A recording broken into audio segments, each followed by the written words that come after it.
Oh, shisha, bit hot, a little hot. Hi everybody.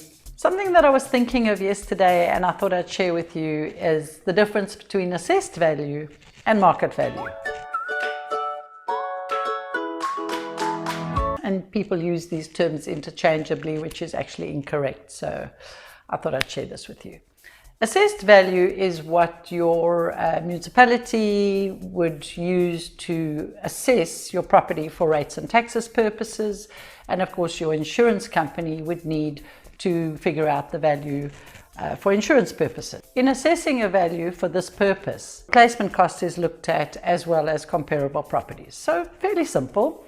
And of course, every year your rates and taxes go up and they will base it on an assessed value, and of course so will your insurance go up based on an assessed value. Now market value is slightly different because market value works on a willing buyer, willing seller methodology and what somebody's prepared to pay. But how does somebody know what to pay, or how do you figure out and value a property to know what people would pay at any given time?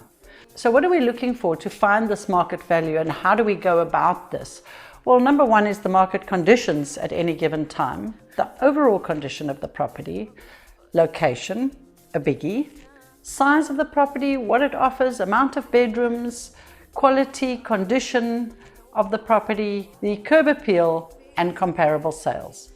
This way, we look at the market, and of course the signs are in the market for what people are willing to pay, and of course the signs are there in the market coming from those factors. Happy investing.